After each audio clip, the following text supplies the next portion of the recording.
Olá, vamos lá então falar um pouco de porcentagem de juros hoje. A aula de hoje então é sobre isso. Vamos ver então, começar pela parte de porcentagem. Lembrando que é uma revisãozinha, né? Porque você já trabalha, já estudou isso, já trabalhou isso em algum momento. Então nós temos o objetivo aqui é relembrar o que é uma porcentagem e aí trazer alguns exemplos de aplicação de porcentagem. Então, vamos lá. O que é uma porcentagem? A porcentagem nada mais é do que uma razão onde o denominador é 100, tá? Quando nós chamamos de consequente. Então, toda fração, vamos pensar assim, fração ou razão que tem o denominador 100, a gente considera isso como uma porcentagem, pois porcento, né? Então, vem aí a cada centena você tem um número tal. A gente utiliza muito aí essa questão de porcentagem em desconto, né? Ah, em mercado financeiro, ali na questão de juros, né? Vai render tantos juros, porcentagem de juros, não se fala em quantidade em reais, mas sim em porcentagem. Por quê?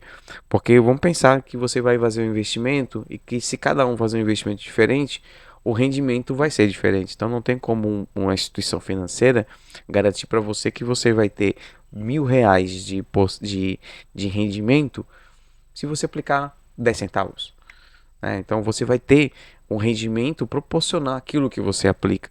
Então por isso a utilização dos juros, da porcentagem nos juros que fica mais fácil. Aí é claro, você vai render 10% do que você aplica. Então se você aplica R$ 10.000, R$ 1.000. Se aplica R$ 1, 10 centavos. Entendeu? Então fica mais fácil para a instituição garantir a porcentagem, não o valor em reais, tá bom? Os símbolos, né, ele vai evoluindo conforme os anos. Isso aqui é só uma curiosidade, claro. Lá no século XV era diferente o símbolo porcentagem, ele veio ser o que a gente utiliza hoje a partir do século XVIII. Tá? Então isso você tem a porcentagem que a gente está habitual, né, acostumado. Lembrando que, então, como eu falei, a definição de porcentagem, a porcentagem em si, né, que a gente está vendo aqui, ela é usar esse símbolo, e isso significa então que 23% é 23 sobre 100, ou que dá para transformar em decimal, tá? Aqui, ó, uma coisa importante, já vou até botar aqui, ó, isso aqui seria a mesma coisa que 0,23. Então, a porcentagem ela pode ser representada na forma de fração ou em decimal, tá bom? Aqui embaixo nós estamos vendo outro exemplo, na forma irredutível, 20 é 9 vinteavos. E aqui temos um outro exemplo também na forma de número decimal, na forma de fração irredutível. Uma coisa importante é que, olha só, 7,5% é 7,5 sobre 100. Mas se eu quero transformar isso em números inteiros, então a gente acrescenta mais um zero. Por que foi acrescentado um zero? Porque aqui tem uma vírgula. Então a gente acrescenta zeros conforme a quantidade de casas decimais. Então, como só tinha uma casa decimal aqui, o número, acrescento zero e aí eu não preciso usar mais a vírgula, tá? Faz a simplificação, 3/40. Tá bom? E o vice-versa também. Se você tem uma fração que tem o denominador 100, eu posso escrevê-lo na forma de porcentagem, tá? Então, vai e volta.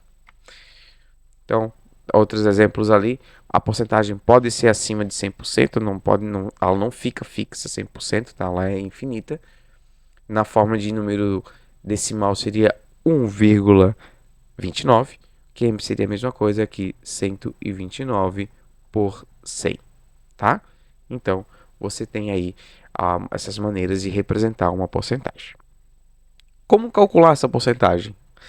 O cálculo de porcentagem pode ser usado através de fração. Você transforma a porcentagem em fração e depois faz a multiplicação. Lembrando que aqui embaixo desse 357 mil tem um 1, então você multiplica na horizontal, tá bom? E depois aí faz a divisão por 100, você tem esse número aqui, então significa que 25% de 357.125 reais seria 89.281,25, tá? Centavos, né? Você pode usar o número decimal, então você transforma o 25 em um número decimal e depois multiplica esse decimal com o valor. Então, de novo, né, o mesmo número, 357.125, vai dar o mesmo valor, óbvio. Ou então, a terceira que eu acho que a maioria usa, tá? Eu vejo muitos alunos usando a regra de 3. Você faz uma regra de 3, lembrando que o valor completo, né, o valor total, que é o 357.125, significa 100%. Então você faz essa regra aqui, né? Esse valor por 100%, x 25, multiplica cruzado, então você vai ter aí de novo o mesmo valor. São três maneiras diferentes de você fazer e todas elas vai dar o mesmo valor. E aí fica à vontade como você vai fazer, tá? Às vezes eu me sinto mais à vontade de fazer fração, usando fração, às vezes decimal, então depende muito de cada um. E vocês vão aí testando, né, praticando, vendo o que vocês podem fazer. Exemplo 1, vamos lá para os exemplos. No mês de janeiro de um determinado ano, um produto que custava R$ 100 teve o preço aumentado em 20%. No entanto, logo no mês seguinte, após mudança do cenário econômico, o preço do mesmo produto sofreu uma queda de 10%. Com isso, como ficou o preço desse produto após a queda? Bem, vamos lá. A gente vai começar pela, né, calculando o aumento. Então, houve um aumento de 20%. Aí, 20% de R$ 100 é R$ 20. Então, fica R$ 120. Então, aumentou, ficou 120. E a queda é de 10%.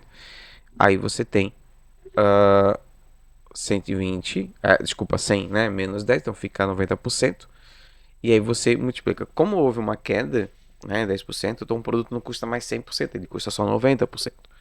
E aí você calcula 90% de 120, tá? Porque é o reajuste em cima do reajuste, tá bom? Não é, tem que tomar um cuidado que aí vem a interpretação. Ele não falou, né, que era em cima do valor original do produto, tá bom? Se fosse o valor original do produto, aí seria em cima dos R$ 100. Como é após o aumento, né? Ele mudou o preço em cima do 120. Então, por isso que fica aqui, ó, 90% de 120 é R$ 108. Um erro que, se fosse de assinalar, teria 108, 110 e outros valores, R$ 100. E alguns alunos vão direto no 110 porque acham que, como aumentou 20, então diminui 10. Não. Aumentou R$ 20 e vai diminuir R$ 12. Porque é 10% de 120, tá bom? Fechou? Toma cuidado com isso, tá? Aqui é o mesmo exemplo, quer dizer, mesmo não, parecido, né? Só que agora aumentou 20% e diminui 20%. E aí, de novo, para não entrar no mesmo erro que, né, do questão do 20, aumentar 20, diminuir 20, voltou para R$ 100, não. Aumentou 20%, então foi para R$ 120. Como diminuiu 20%, é em cima de 120. Então vai diminuir ali R$ 24 e não R$ 20. Então você calcula 80% de 120 vai dar 96. Então, se aumentar 20% um produto e cair 20% no outro mês, ele vai ficar mais barato que o original, tá? Que o valor original. Então toma esse cuidado, a porcentagem ele engana, tá? Às vezes engana o aluno aí bem bonitinho. Então, após a queda, o produto ficou R$ 96. Isso aqui é uma questão de uma prova aí de 2014, né? Então tá aí, ele tem um textinho ali, ele fala: a medida anunciada pela Anatel, Agência Nacional de Telecomunicações, tem como objetivo diminuir a tarifa de interconexão entre as redes. O preço médio das ligações locais entre fixos e celulares era de 45 centavos, passou para 39 por minuto. É correto afirmar que a redução foi de aproximadamente. Então nós temos aqui uma situação que houve uma redução no valor, né, do preço médio. Ele quer saber que reduziu quanto. Então, a primeira coisa que a gente vai calcular é determinar. Reduziu quantos centavos? 6 centavos. Esse é o valor de redução. Então a gente faz uma regra de 3. Ó, 45 centavos era o meu 100%. 6 centavos, x. Correto? Multiplica cruzado, faz a conta, multiplica aqui, ó, multiplica cruzado, então 100 vezes 6, 0,6 dá 6, dividido por 45, vai dar aproximadamente 13,3333%. Então, a gente é correto afirmar então que a redução foi aproximadamente 13%. Então é assim que a gente vai determinar aí a porcentagem de redução, tá? Eu aqui fui utilizando a regra de 3. Tranquilo? Certo? Fechou? Então isso é porcentagem, a gente vai aplicando porcentagem dessa maneira, então tem que tomar muito cuidado de não deixar se enganar, porque aumentou 10%, aumentou R$ 10 ou 20, enfim, ficar ligado no valor que você tem do produto e tal. Beleza? Vamos para juros simples e compostos. Juros simples, né? Qual é a ideia de juros? Os juros nada mais é do que como se fosse um aluguel, né? De um dinheiro. Que você vai cobrar uma taxa de aluguel. Tanto para empréstimo quanto para. Vamos pegar. Você pegar empréstimo ou você emprestar. Então, tanto faz. Se você aplica ou empresta, você vai ter esse porcentagem de juros, tá bom? Que é o nosso regime de aluguel. Ele pode ser feito de duas formas. Os mais simples, tá? Vamos dizer assim, os juros mais, os regimento mais simples, que é os juros simples e compostos, tá? Então a gente vai ver aqui a diferença dos dois e como calcular cada um deles. Mas antes de ir calculando, é bom a gente saber os nomezinhos ali, porque é isso que a gente vai trabalhar para determinar os juros. A gente tem que saber qual é o capital investido ou emprestado, a taxa que é aplicado esse empréstimo, o tempo que ele fica no investimento, na aplicação, enfim, e o quanto você vai receber no final. Então, por exemplo, se eu tenho R$ 1.000, eu vou depositar esse R$ 1.000 no regimento de uma porcentagem de juros lá, para me render, que é a taxa de juros, a gente chama. No final eu vou receber, sei lá, 2.500 depois de 5 meses. Então, na verdade, eu vou receber, vai render 1.500, né? Então, como eu investi 1.000, então sai 2.500. A diferença desses dois é o meu montante, tá? A diferença na soma, né? Do capital com juros me dá um montante. A diferença do montante com o capital que eu investi é a quantidade de juros em reais que rendeu. Para calcular esses juros, a fórmula é bem simples. A gente chama de CIT, capital vezes a taxa vezes o tempo. Nesse caso, a taxa é utilizada aí na forma de número decimal. Mas na hora de resolver ali, a gente vai ver que dá para usar por sob 100, tá? Mas a fórmula mesmo é sempre usando o i na forma percentual. Uma coisa bem importante que a taxa, ele vai dizer assim, ó, taxa de juros ao mês, ao tempo, ao dia, ao ano, tá? Então você tem que sempre trabalhar a taxa e o tempo na mesma unidade. Então, se eu tenho uma taxa de a percentual ali aplicado ao mês, o meu tempo que eu vou usar ali tem que ser ao mês, tá? Então tem que tomar cuidado nisso, ficar sempre ligado nessa questão. E o montante é a soma do capital com juros, tá? Então isso é o que a gente chama de montante. Vamos para o exercício, né? Uma quantia de R$ 1.000 será aplicada em uma instituição financeira a um juros simples de 6% ao ano. O tempo de aplicação será 3 anos. Qual é o rendimento em reais obtido por essa aplicação? Então ele quer saber os juros em reais. Quanto é que rendeu em reais essa aplicação? Então você tem ali o capital R$ 1.000, a taxa 6% ao ano, então é 0,06, e o tempo é 3 anos. Então como aqui, ó, isso é bem importante, tá? Ao ano e ao ano tá tudo certo. Bora aplicar a fórmula. Então você aplica a fórmula, CIT, 1.000 vezes 0,06 vezes 3, 1.080, 180. Então, rendeu R$ 180 nesses 3 anos. Ou seja, entra 1.000, sai 1.180. Tá? Tranquilo, né? Então, beleza. Bruno adquiriu um empréstimo bancário, exemplo 2. Bruno adquiriu um empréstimo bancário de R$ 10.000 a juros simples. Ela pretende liquidá-lo em 24 meses, pagando no total os juros máximos de R$ 6.000. Para isso, para que seja possível, qual deve ser a taxa percentual mensal máxima? Então aqui é um pouquinho diferente, eu já sei quanto é que ela vai pagar de juros, que ela está disposta a pagar de juros. Então quando ela fala juros máximos, é o que ela está disposta a pagar, no máximo R$ 6.000 de juros. Ou seja, ela vai pegar 10.000 do banco, ou de uma instituição bancária, ali é o banco, né? Ela vai pegar 10.000 e vai devolver para esse banco em 24 meses, parcelado, óbvio, R$ 16.000 no total. Então ela está disposta a fazer isso, mais do que isso ela não quer. Mas para que isso aconteça, eu tenho que saber a taxa de percentual para poder identificar qual banco eu vou fazer, tá?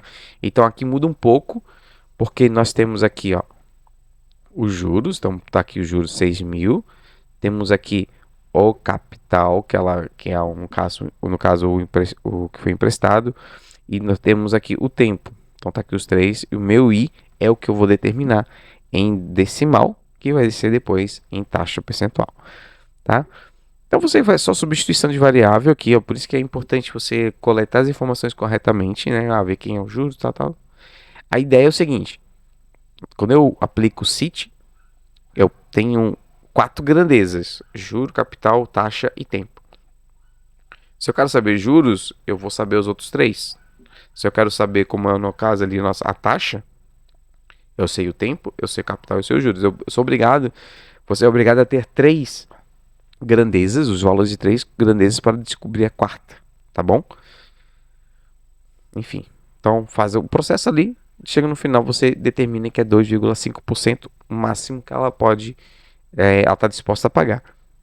Se uma instituição tem 3%, ela já não vai aceitar. Beleza? Aqui é uma questão de 2017, do IFSC mesmo. Então você tem ali as situações, né? João fez um empréstimo de R$ 1.000 no banco A uma taxa de juros e simples. Após 4 meses, pagou um montante de 1.320 e quitou sua dívida.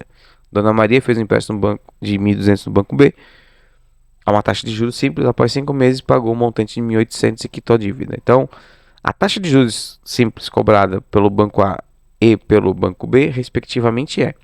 Então, ele quer saber, de novo, a taxa, o I. Né? Então, está ali em porcentagem as taxas. Então, o que a gente tem que fazer aqui? A gente tem que só montar certinho aqui as informações dos dois bancos ali. E aí, depois, calcular usando aí a fórmula CIT, né? Então, nós temos aqui no banco A o empréstimo de 1.000, tempo 4, montante. Então, se eu sei que o montante se os juros é 320, então você fazer ali o cálculo, você já rendeu ali a porcentagem em reais de juros e você faz uma regrinha de 3, tá? R$ 1.000 é 100%, R$ 80 X%, então significa 8% de rendimento. Pode ser feita dessa maneira, tá? Pode descobrir o valor da taxa. Da mesma forma é feito ali no segundo, você descobre o quanto é que rendeu de juros. E aí esse de juros aqui é o total, né? Porque 80? Porque são 4 meses juntos. Então somando os 4 meses deu R$ 80. Cada mês, então eu tenho 320. É só pegar o valor total e dividir pelo tempo. Isso dá o que rende por mês. Isso é o que é legal do juros simples. Você consegue determinar o valor que rende mensal sempre fixo, tá? Então sempre vai render R$ 80, sempre vai render 120, não tem variação. Isso é a vantagem do juros simples, tá? Então você tem lá a alternativa A em porcentagem. Good? O outro que a gente vai falar aqui é juros compostos, que aí já muda essa mentalidade, né, de você saber quanto é que rende por mês, porque não vai ser mais fixo, como eu falei anteriormente, de ser sempre R$ 80 por mês, não vai ser mais. Ele vai aumentando com o tempo. A gente vai ver nos exemplos que mês após mês ele vai aumentando a quantidade de juros que rende mensal, que é basicamente o que acontece na poupança, tá? Então você começa com R$ 100, rendeu R$ 1, exemplo, né? No próximo mês você vai ter 101, então vai aumentar R$ 1,02, R$ 1,05, aumentando, tá? Você vai entender aqui, ó. Pedro aplicou R$ 20.000 em uma caderneta de poupança. Considere que a taxa de juros aplicada em cada mês foi de 0,5% e que o dinheiro ficou aplicado durante 3 meses. Quais serão os juros obtidos no final dos 3 meses? Então, o que a gente vai fazer? A gente vai calcular mês a mês. Tá? São 3 meses. Então, você vai calcular mês a mês. Aí você vai ter ali, ó, 20.000, o capital, a taxa, o tempo. Você calcula os juros. O tempo aqui é um mês, tá? Porque a gente está calculando no mês. Então, só tem um mês só, né? Então, você tem que... No primeiro mês vai render R$ 100. Então, você tinha 20.000. Com os 100 que rendeu, lá na sua caderneta não vai ter mais 20.000. No final do primeiro mês vai ter 20.100. E aí, que está o pulo do gato. o capital no segundo mês não é mais 20 mil, é o montante do mês anterior. Então ele vai trabalhar sempre nos juros em cima dos juros que já aconteceram no mês anterior. Então a gente chama de juros sobre juros, tá? E aí você percebe que no segundo mês não rendeu R$ 100, rendeu R$ 100,50. Aí aumentou, no final do segundo mês vai ter 2.200 reais com 50 centavos. Esse valor é o nosso novo capital no terceiro mês. E aí você vai ter ali aproximadamente, você faz o cálculo, aproximadamente aumenta R$ 101. Então, no final do terceiro mês, ele vai ter ali 20.301 com 50 centavos. Portanto, os juros obtidos foi de R$ 301 com 50 centavos, tá? Então, esse é o que rendeu de juros. E para finalizar, um exemplo também, 2017. 2017 também teve uma questão, só que relacionada a juros compostos, tá? E aí, geralmente vem bem claro isso, tá? Se você observar aqui, ó, ao ler o enunciado, é que ele já fala que é taxa de juros compostos. Então, você vai usar esses juros compostos aí. Segundo dados do IBGE, Instituto Brasileiro de Geografia e Estatística, o rendimento médio mensal das famílias catarinenses é de 1.368. Considerando que uma família pegou um empréstimo no valor de 30% de sua renda mensal, média mensal, e vai pagar esse empréstimo a taxa de juros compostos de 2%, responda. Quanto essa família pegou emprestado e qual o valor que a família irá pagar, montante final, né, se saldar a dívida em 2 meses. Então vamos lá, né, coletando informações, tem essas, aqui estão as alternativas e você vai calcular primeiro quanto pegou emprestado. Ali ele fala que pegou 30% da média, então de 1.368, você calcula isso aí usando regra de 3, como a gente viu anteriormente, e já identifica que ele pegou emprestado R$ 410 com 40 centavos. Automaticamente a gente já consegue cancelar as alternativas A, C e D. Agora só temos que calcular quanto que ele vai pagar depois desses 2 meses. Então, no primeiro mês ele vai pagar 2%, né? Então, 2% de 410 com 40. Então, dá isso de juros, tá? Beleza. Adiciona. E aí, nós temos agora que calcular o segundo mês em cima do 418 e todo aquele número. Ó, eu aconselho sempre usar todos esses algarismos aqui, tá? Casas decimais. Deixa para arredondar lá no final, tá? Então, a gente arredondar lá no final, a gente tem um valor aproximado que é de R$ 426 com 98 centavos. Então, alternativa E é a alternativa correta aí nesse problema. Beleza? Ufa. Né? Então, juros é aplicação, né? Treino. É só saber a formulazinha ali do CIT e aí, a partir daí, a gente consegue trabalhar. Só uma coisa que alguém pode estar perguntando, tá, mas existe uma fórmula para calcular o montante, que é essa aqui, tá? Montante para juros compostos. Você já deve ter visto isso. Ela funciona, tá? N é o tempo, né? Pode ser N ou T. O I em porcentagem, em número decimal, como a gente está usando aqui. Isso aqui também calcula direto esse valor aqui, tá? Só que é uma maneira, tá? Porque isso funciona quando a taxa é sempre fixa, tá? 2% ao mês, sempre 2%. Quando a taxa varia, aí tem que ser feito mês a mês, tá? Então, mas se você fizer usando aquela fórmula, show de bola. Você vai chegar no resultado direto no montante. Então, no caso, se eu aplicasse aqui, eu sabendo o capital que é 410, ficaria aqui o montante 410,40 vezes 1 mais 0,02 elevado a 2. Quando eu resolver isso aqui, eu vou chegar nesse valor de 426 com 98 centavos, tá? Então você vai chegar direto nesse valor aí. Só dá um pouco mais de trabalho, porque tem que levar ao quadrado do número decimal, multiplicar com o número decimal, enfim. Mas dificuldade com decimal é a mesma, tá bom? Fechou, galera? É isso então. Valeu, então um abraço a todos. Qualquer dúvida você já sabe me encontrar. Valeu!